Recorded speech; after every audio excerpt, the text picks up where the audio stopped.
Williams కు మళ్లీ నిరాశ మిగిలింది. నాసా మిషన్ వాయిదా పడింది. వ్యోమగాములు సునీత విలియమ్స్, బజ్ విల్మోర్ 9 నెలలుగా అంతరిక్షంలోనే చిక్కుకుపోయారు. వారిని భూమిపైకి తీసుకొచ్చేందుకు NASA SpaceX crew 10 mission రూపకల్పన చేసింది. ఈ క్రమంలో 4 వ్యోమగాములు ఫాల్కన్ 9 రాకెట్లో బయలుదేరేందుకు సిద్ధం కాగా సాంకేతిక లోపంతో ప్రయోగం నిలిచింది.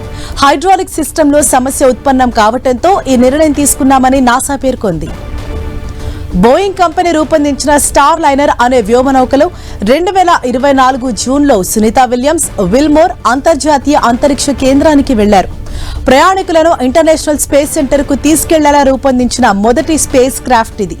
ఈ అంతరిక్ష వ్యోమనౌక పనితీరును పరీక్షించడంలో భాగంగా వీరిద్దరిని ఇందులో పంపించారు. 8 రోజుల్లో తిరిగి రావాల్సిన వారు ఇప్పుడు 9 నెలలుగా అంతరిక్షంలోనే ఉండిపోయారు. సునీత విలియమ్స్, విల్మోర్ ప్రయాణించిన వ్యోమనౌక ఇంటర్నేషనల్ స్పేస్ స్టేషన్ కు చేరుకోవటానికి ముందే అందులోని ప్రొపల్షన్ సిస్టంలో లీకులు వచ్చాయి. హీలియం లీకేజ్ కారణంగా అక్కడే చిక్కుకుపోయారు. అయినా సరే ఆ ఇద్దరు అంతరిక్ష కేంద్రానికి సురక్షితంగానే చేరుకున్నారు. అయితే తిరిగి రావటం ఇన్నాళ్లు ఇబ్బందిగా మారింది. అదే స్టార్ లైనర్ లో భూమిపైకి రిటర్న్ అవ్వటం అంటే రిస్క్ తో కూడుకున్న వ్యవహారం. దీంతో వాళ్ళిద్దరూ అక్కడే ఉండిపోవాల్సి వచ్చింది. సునీత విలియమ్స్ 9 నెలలకు పైగా ISS లోనే ఉంటున్నారు. ఇలా అంతరిక్షంలో ఏకబిక్కిన అత్యధిక సమయం ఉన్న తొలి మహిళగా సునీత రికార్డు నెలకొల్పారు. అయితే సునీతకు ఇది మొదటి రికార్డు కాదు.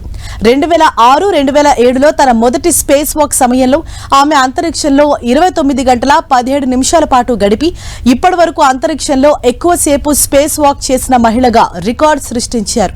సునీత విలియమ్స్ కు ఇది 3వ అంతరిక్ష యాత్ర. ఈ 3 యాత్రల్లో కలిపి ఆమె 9 సార్లు అంతరిక్షంలో నడిచారు. ఈ సమయంలో ఆమె మొత్తం 62 గంటల 6 నిమిషాలు స్పేస్ వాక్ లో గడిపారు.